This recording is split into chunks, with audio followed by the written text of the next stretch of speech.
kasih Nabila atas laporannya. Mari kita beralih ke berita selanjutnya.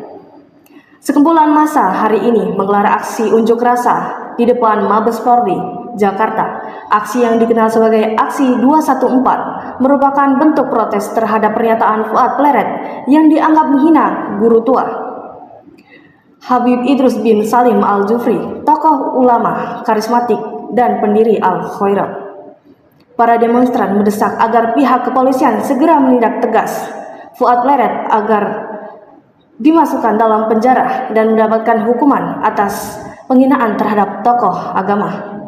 Untuk mengetahui perkembangan selanjutnya, kita sudah terhubung dengan reporter kami, Larry, yang berada di lokasi. Larry, bagaimana situasi di lokasi tersebut?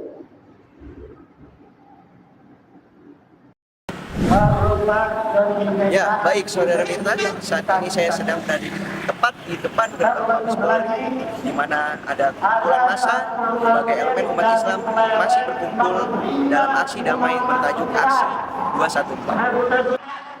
Mereka datang dengan mengenakan pakaian serba membawa spanduk dan poster yang berisi tuntutan agar Fuad Pleret segera diproses hukum atas dugaan penghinaan terhadap guru besar Habib Idrus bin Salim Al-Jufri, sosok yang sangat dihormati khususnya oleh masyarakat Asia Timur, para murid Al-Khairat. Seruan tangkap dan penjarakan Fuad Pleret terdengar berulang kali menggema. Koordinator aksi menyampaikan orasi secara perjanjian, menyampaikan bahwa ucapan Fuad dinilai tidak hanya menyinggung perasaan umat Islam, tapi juga telah mencederai nilai-nilai persatuan bangsa. Masa aksi juga menyerahkan surat tuntutan secara resmi kepada pihak polisian, minta agar kasus ini segera ditangani secara serius dan transparan. Saat ini aksi berjalan dengan tertib dengan pengawalan yang ketat dari aparat kepolisian. Arus lalu lintas di sekitar Mabes Polri sempat dialihkan, namun kini sudah kembali normal. Kami akan terus memantau perkembangan dan akan memberikan update selanjutnya dalam berita kami. Saya kembalikan kepada Mirta di studio. Terima kasih Larry atas laporannya. Kami berharap semua pihak dapat menyikapi persoalan ini dengan kepala dingin dan mengedepankan proses hukum yang adil. Berita tadi sekaligus menutup perjumpaan kita pada hari ini. Saya Mirta Rizky Utami pamit undur diri. Sampai jumpa dan terima kasih.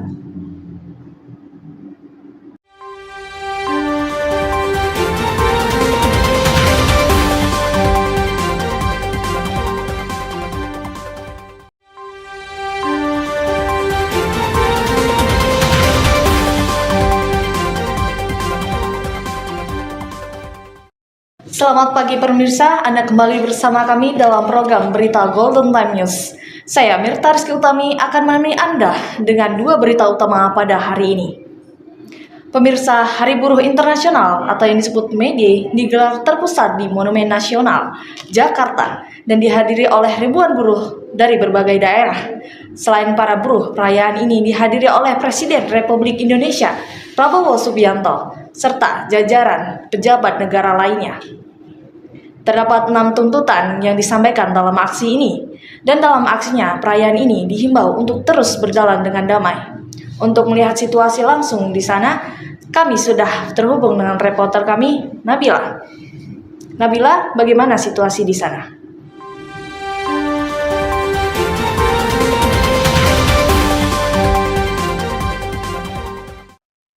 Terima kasih Mirta dan pemirsa, dapat dilihat bahwa suasana Monas pagi ini dipadati oleh para buruh yang ingin mengikuti aksi damai untuk memperingati Hari Buruh Internasional tanggal 1 Mei tahun 2025.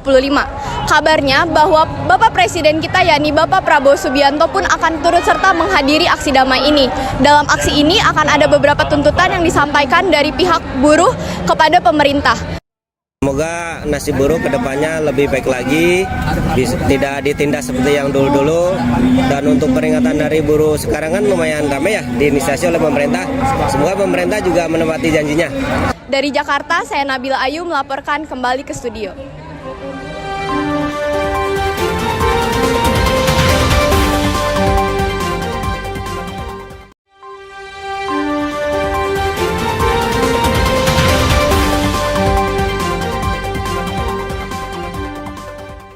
Selamat pagi pemirsa, Anda kembali lagi bersama kami dalam program berita Golden Time News. Saya Mirta Rizky Utami akan menemani Anda pada berita hari ini.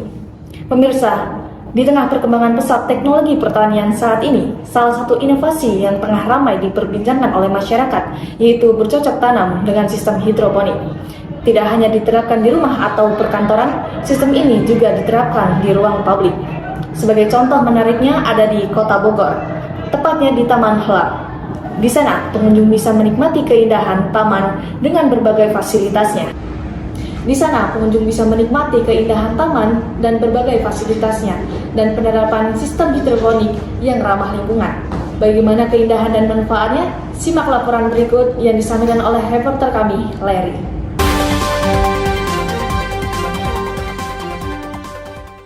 Pemirsa, sekarang saya berada tepat di Taman Helang. Dahulu taman ini hanya digunakan sebagai taman rekreasi saja. Namun sekarang taman ini mampu memadukan antara estetika dan teknologi dengan cara yang sangat menarik. Tidak hanya sebagai tempat wisata dan rekreasi, Taman Helang ini memiliki area pembibitan untuk rehabilitasi tanaman-tanaman hias di Kota Bogor.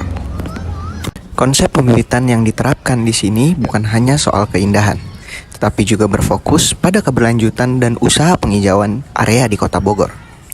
Sistem ini memungkinkan pemerintah kota dalam proses penghijauan di Kota Bogor dapat mengambil bibit tanaman hias di Taman Helang ini. Baik pemirsa, sekarang kita bisa lihat di sini sedang ada proses rehabilitasi tanaman. Proses rehabilitasi tanaman ini adalah pemulihan atau pengembalian kondisi tanaman yang rusak, baik karena berbagai faktor seperti kerusakan akibat hama, penyakit atau bencana alam, maupun karena penanganan yang kurang tepat. Jadi untuk tanaman helang sendiri, dengan adanya tanaman helang sendiri untuk pembibitan untuk pengembangan tanaman untuk Kota Bogor. Jadi untuk tanaman yang ada di Kota Bogor sendiri, pembibitannya di sini. Jadi kalau misalkan kebutuhan segala macam, ada kerusakan Taman Bogor atau pembuatan taman baru, itu kebetulan ininya dari tanaman di Taman Helang. Terus ada juga selain Taman Helang juga, kita juga yang Perumkim sendiri ada yang di Cermai sama di Cijahe. Jadi untuk ada 3 pembibitan. Jadi untuk mengcover untuk mengcover taman yang ada di Kota Bogor gitu. Dan untuk manfaatnya sendiri sih banyak sih Mas ya. Jadi untuk penghijauan, terus untuk lebih menambah segar Kota Bogor. Ya untuk bisa perbaikan gitu aja. Taman Helang kini menjadi contoh nyata bagaimana sebuah ruang publik bisa dimanfaatkan tidak hanya sebagai tempat wisata, tetapi juga sebagai sarana edukasi untuk masyarakat tentang pentingnya keberlanjutan. Dengan adanya lahan pembibitan tanaman hias, taman ini tidak hanya memberikan udara segar, tetapi juga mengajarkan kita semua tentang caranya merawat bumi dengan cara yang lebih efisien dan ramah lingkungan. Pemirsa, dengan adanya area pembibitan di Taman Helang ini, kini Taman Helang ini tidak hanya menjadi tempat rekreasi saja, namun bisa menjadi taman yang sangat berguna untuk mendistribusikan tanaman-tanaman untuk area penghijauan di Kota Bogor. Saya Larry, saya melaporkan langsung dari Taman Helang. Terima kasih, saya kembalikan ke studio.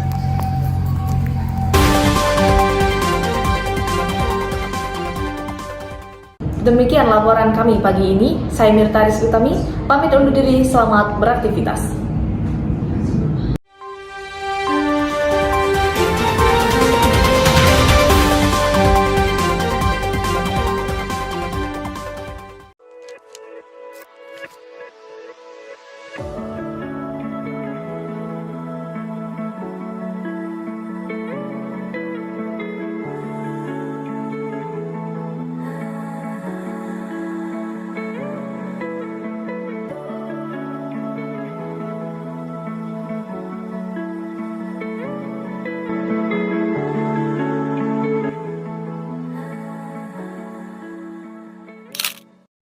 Halo pemirsa, liburan akhir pekan kita nggak harus pergi ke tempat yang ramai atau mahal. Di Kota Bogor, Jawa Barat, terdapat tempat wisata yang unik menyuguhkan pengalaman yang berbeda.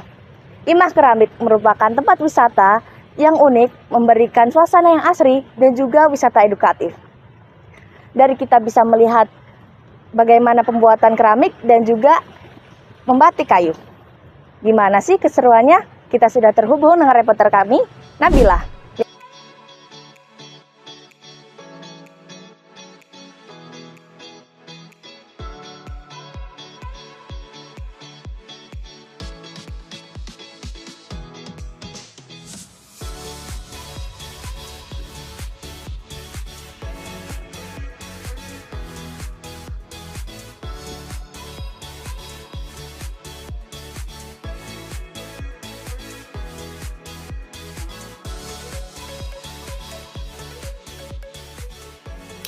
Baik, terima kasih Mirta. Kembali lagi bersama saya pemirsa. Hari ini saya sedang berada di salah satu wisata edukasi yang ada di Kota Bogor, yaitu Imah Keramik. Di mana di sini banyak sekali hal yang dapat kita eksplor, mulai dari membatik di kayu, membuat kerajinan gerabah dan lain sebagainya. Begitu memasuki area Imah Keramik, suasana yang tenang langsung menyambut. Nah, salah satu daya tarik utama di sini adalah kelas pottery. Pengunjung dari berbagai usia bisa belajar langsung cara membuat kerajinan dari tanah liat, mulai dari tahap pembentukan, pengeringan, hingga pewarnaan. Tak sedikit juga anak-anak yang antusias untuk mengikuti proses ini. Meski tangan mereka penuh dengan tanah liat, keceriaan tetap jelas terlihat. Bahkan hasil karya mereka bisa dibawa pulang sebagai kenang-kenangan loh. Pemirsa semuanya, di sini saya sedang bersama dengan pengunjung dari Imah Keramik Bogor. Bolehkah namanya siapa? Aku Alia. Saya Dimas. Asal dari Bogor ya, Dodo? Iya, dari Bogor. Gimana nih Kak, tanggapan atau kesan dan pesan setelah membuat kerajinan di Imah Keramik? Happy sih, happy banget. Jadi dari yang belum tahu jadi tahu gitu. Kalau saya sih banyak mendapatkan ilmu ya di sini, terutama untuk membatik dan itu membuat kreasi dari tanah liat begitu. Oke, kalau Kakak sendiri tahu Imah Keramik ini dari mana sih Kak? Dari TikTok. Awalnya nyari-nyari, terus ya udah dikirim, ternyata pengen ya ke sini. Oke, terima kasih Kak. Tak hanya keramik, di Imah Keramik ini juga menawarkan kelas membatik kayu. Kegiatan yang menggabungkan antara seni lukis dan kearifan lokal. Pengunjung diberi media kayu yang sudah diberi motif dan diajarkan cara membatik menggunakan kuas serta pewarna alami. Nah, sekarang aku mau mencoba nih untuk membatik di kayu.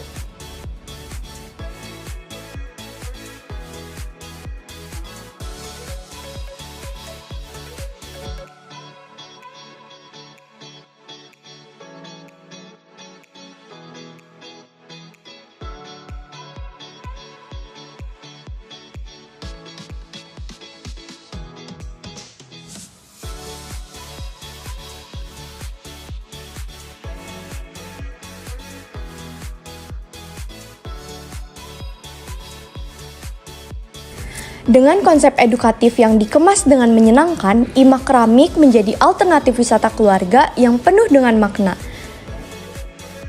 Dari Bogor, saya Nabila Ayu pamit undur diri. Sampai jumpa dan selamat berakhir pekan.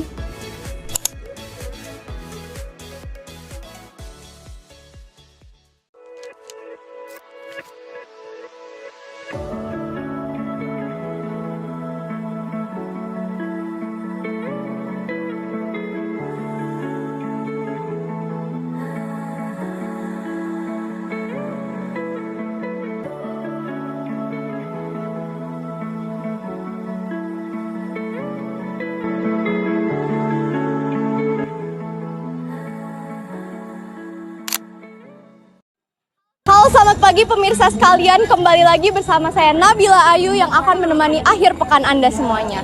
Berbeda dengan hari Minggu lainnya, hari ini saya langsung hadir di alun-alun Kota Bogor, di mana diselenggarakan Festival Budaya Nusantara ke-16 yang dilaksanakan oleh mahasiswa Program Studi Komunikasi Digital dan Media Sekolah Vokasi IPB University.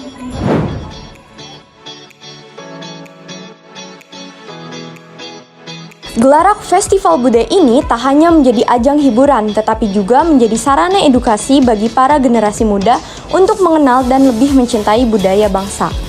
Indonesia sendiri adalah negara yang kaya akan budaya dari Sabang sampai Merauke, dari Miangas hingga Pulau Rote. Ribuan suku dan adat istiadat membentuk identitas bangsa yang beragam. Salah satu kekayaan budaya itu hadir dari tanah Borneo, tepatnya di Kalimantan Barat. Kalimantan Barat sendiri menampilkan budaya yang memukau dengan menampilkan rumah adat panjang yang ikonik serta aneka kesenian tradisional dari masyarakat Dayak. Melalui rumah adat yang dipamerkan, pengunjung diajak menyelami filosofi hidup masyarakat Kalimantan Barat yang menjunjung tinggi kebersamaan, keselarasan dengan alam, serta nilai-nilai spiritual yang kental. Baik pemirsa sekalian, saya saat ini langsung bersama dengan ketua dari kelompok yang membawakan budaya dari Kalimantan Barat. Baik, namanya siapa? Nama saya Devi Radika Supriyadi. Kalimantan Barat. Benar sekali. Jadi pesan apa sih yang pengen disampaikan oleh kelompok Kalimantan Barat ini kepada halayak dalam acara Festival Budaya Nusantara kali ini? Pesan yang ingin kita sampaikan dan ingin kita sebarluaskan adalah salah satu semboyan dari Kalimantan Barat, yaitu Adil Katalino, Bacoraming Kasaruga, Basengat Kajubata, yang berarti bercermin kepada surga, bersikap adil kepada masyarakat, dan juga berserah dan berdoa kepada Tuhan. Oke, baik. Terima kasih ya atas tanggapannya. Tak hanya itu, tarian tradisional, musik dari suku Dayak, hingga busana khas dengan ukiran yang penuh makna pun menjadi daya tarik tersendiri. Semuanya ditampilkan dengan semangat pelestarian budaya di tengah modernisasi yang semakin pesat. Generasi muda diajak untuk tidak hanya sekedar mengenal budaya dari cerita, tetapi merasakannya secara langsung untuk berinteraksi, bertanya, dan memahami makna di balik simbol-simbol budaya yang diwariskan secara turun-temurun.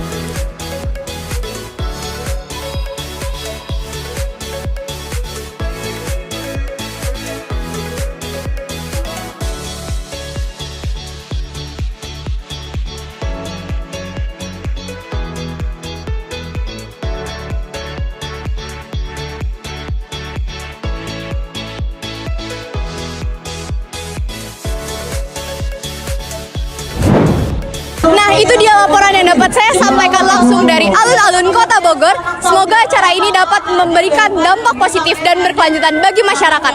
Saya Nabila Ayub, pamit undur diri. Sampai jumpa dan selamat melanjutkan aktivitas Anda.